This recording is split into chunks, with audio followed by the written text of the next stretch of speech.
What is a gauge of leadership? If everything always goes right, is that what makes a leader? Or is it how the leader handles the toughest situations?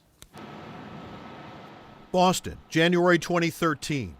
Shortly after the passengers and crew get off a new Japan Airlines 787, the Boeing Dreamliner's powerful lithium-ion battery breaks down, overheats, and fills the cargo bay with smoke. Then in Japan, an ANA 787 has to evacuate passengers as another battery fails. Deliveries of Boeing's most cutting-edge plane, promising airlines dramatic reductions in maintenance costs and much higher fuel efficiency, is already years behind schedule. As the National Transportation Safety Board investigates by studying the failed battery from Boston, the FAA orders a fleet of airliners grounded for the first time since 1979 until the battery problem is fixed.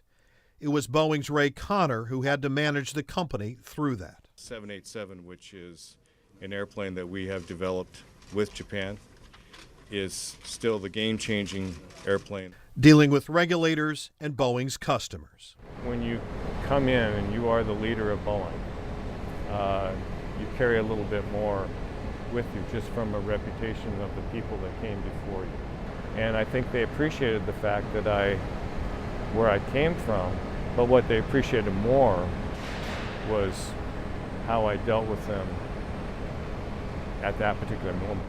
Airlines could have bailed, canceling orders. They didn't. And even when the Dreamliner was back flying, there were problems with the new plane to work through. And I piled everybody, all the key people into an airplane, and we flew around the world, and we went to see every customer, every one that was flying the 87. And we went through every one of their issues. And we came back and we attacked every single issue.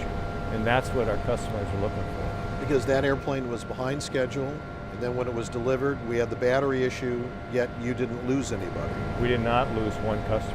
And I think that, and if you were to go back and say, okay, what are some of the things that you would be most proud of? That would be one of them. I know, like a lot of people in this room, Ray phoned me, and Ray said to me, Willie, trust me. He said, trust me. He said, we're going to sort this problem out. Last month, Boeing customers came together in an appreciation dinner for Ray Conner's retirement. One of them, Willie Walsh, CEO of International Airlines Group, a major lessor of aircraft. And while it was still grounded, and we ordered 18 more 787s because we trusted him. And we trusted him because he's a man of his word. But I want to talk a little bit about Ray, the leader. Now a new guy has taken over the top job at Boeing Commercial Airplanes, an outsider, Kevin McAllister, who sold jet engines for General Electric, often in conjunction with Ray Conner. I grew up here, I literally grew up here. I used to drop my dad off at Plant 2 with my mom because we only had one car.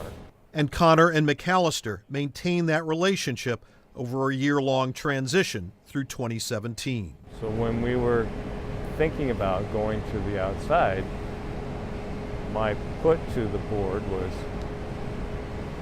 great external connection knowledge of there, but you can't, this is it's more complex internally than sometimes people think. Understanding the culture, understanding how all the pieces come together.